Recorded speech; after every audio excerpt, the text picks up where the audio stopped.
Now, I was recently at this job about a month ago. There's a bunch of ponds here in the bush that I need to clean up. And the last time I was here, I managed to just get completely covered in leeches and ended up with blood everywhere. But these things happen, especially when you're an experienced bushman like me. And when I say experienced bushman, I mean I've got more experience than someone that's never been in the bush. And I was a Cub Scout about 40 years ago.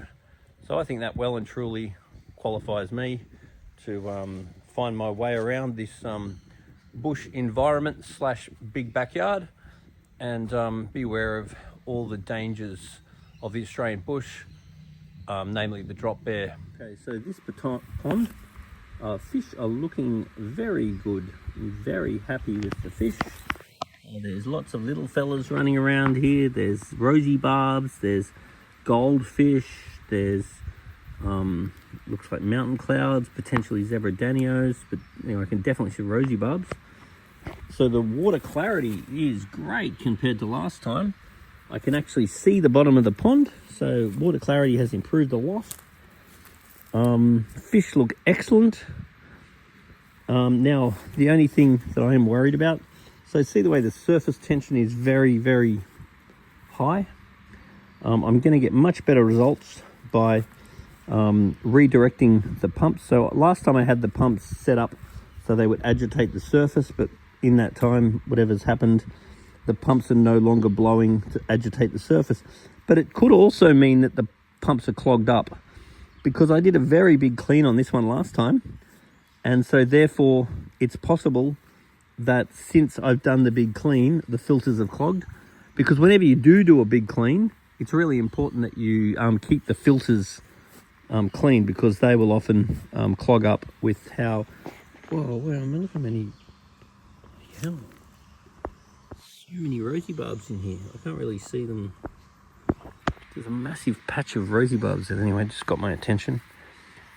Yeah, so I want to give that a clean. Now, the other thing is this system has a couple of all-in-one filters in it, and the UV globes are well and truly past the time that they need to be replaced, because I want to replace them yearly.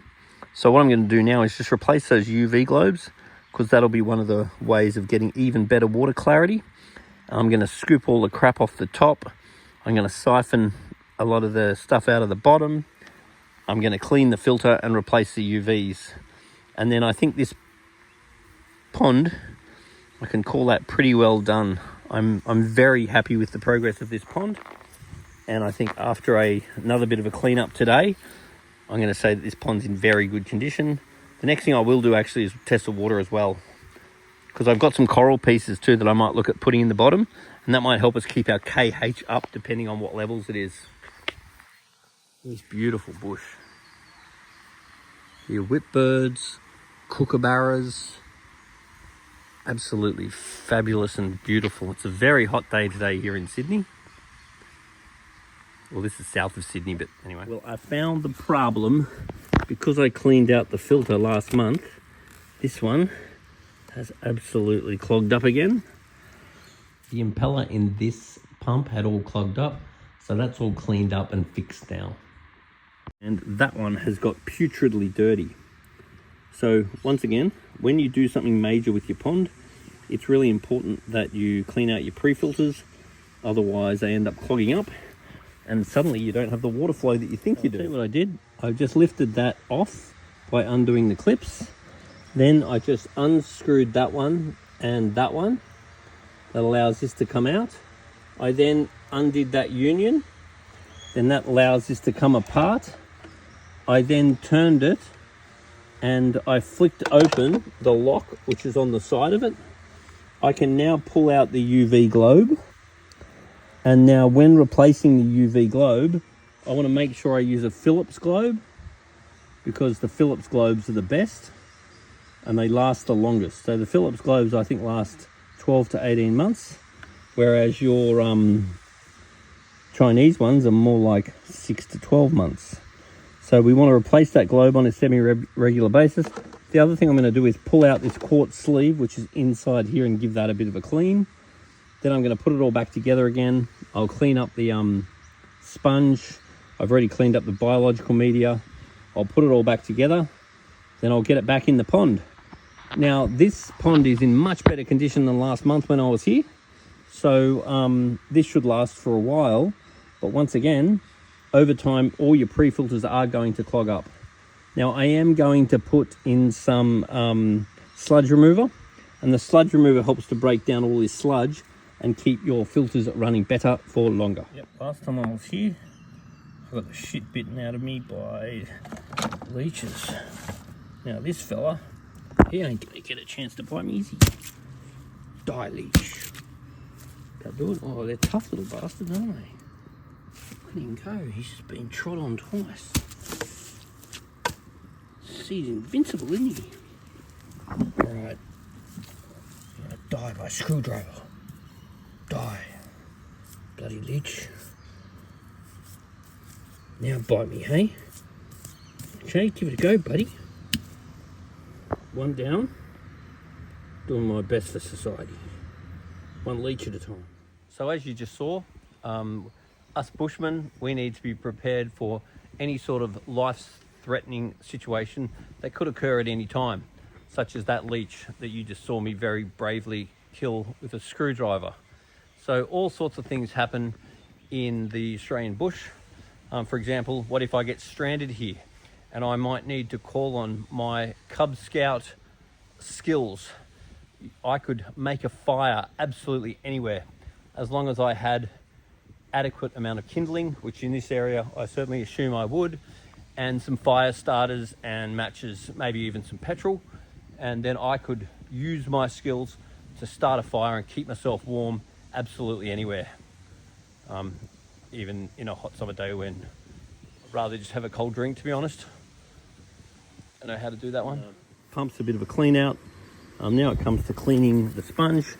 We're really wanting to clean the sponge in water that we've removed from the pond, so we keep all the good bacteria. Where possible, we don't want to be using the hose to clean things out because we want to maintain the bacteria so it can break down the waste from our fish. Now at the moment, I've just checked the water quality of this particular pond. KH is 5, I'm happy with that. GH is 4, so I'd definitely like to bring that up. Higher GH is going to help the immune system, body slime of the fish. Phosphate nitrate, not a problem. And there's tiny traces of ammonia and nitrite in there, which isn't impressing me too much. So that would mean that the filters are not working efficiently, which doesn't surprise me considering they were so clogged up. So these filters will need cleaning a little bit more regularly. The other thing you could consider doing for the future is introducing some marine pure balls to the bottom of this pond, which will increase the biological capacity. But today I'm going to do a water change. I'm going to take out a lot of the debris, give the filter a clean, but a backup filter clean anytime you do a big filter clean is always advisable. It's never a one-stop solution to clean a pond. It takes an amount of time for it to deteriorate, and it takes a number of services to effectively bring it back. Okay, so one of the reasons why I'm believing that there's a little bit of ammonia and nitrite in the water is gas exchange. So at the moment I've got the 2 pumps working. One of them I've got shooting up, and what that's doing is allowing gas exchange. The other one I've got aiming that way to try and get a little bit of kinetic energy within this pond. So when I came and the filters were completely clogged up, you'll see the surface tension of the water in the earlier video was completely still. Now when there's high surface tension, that means the gas can't exchange. And if the gas can't exchange, that means the good bacteria can't get its oxygen because the filter's all clogged up.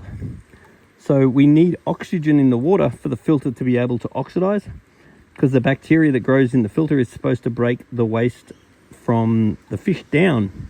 So we had a bit of ammonia and nitrite.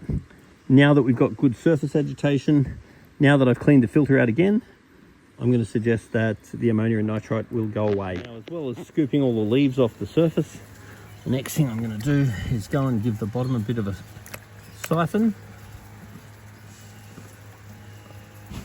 So you see that's getting dirty now. See, that's just gone black. Oh, it's actually clogged up already. That's fun.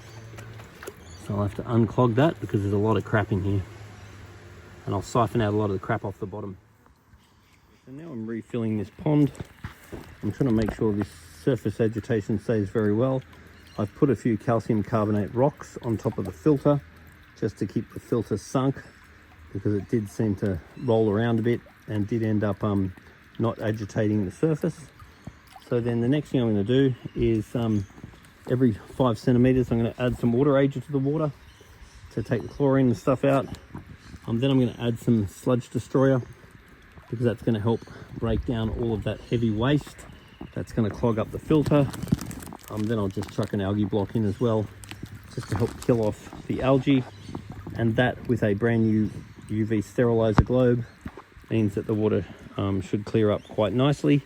But once again, we are going to need follow-up services, because there's still a lot of particles in the water. It's way cleaner than it was before, but once again, this filter is going to clog again and is going to need cleaning again before we know it. So that's something that is going to need monitoring. One's done now. It's all refilled.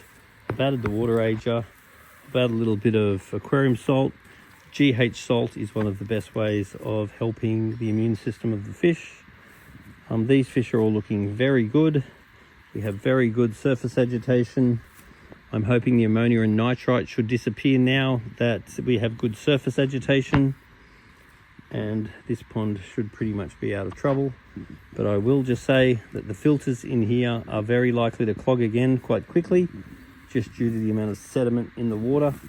Because once again, when you clean a pond, you disturb it all, then it all gets stuck in the filter, then you have to clean it, and you disturb it all, then it all gets stuck in the filter, and then you clean it until eventually you get it clean for a period of time. So this one's all good now. Hello, Cocky.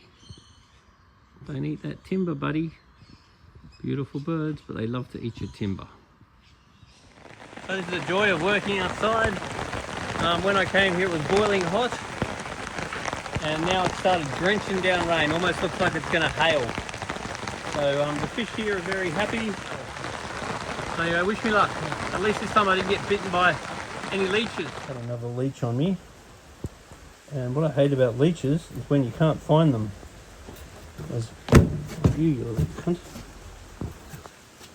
Tough little bastard, aren't you? How tough are the leeches? You step on them 10 times and they just keep living.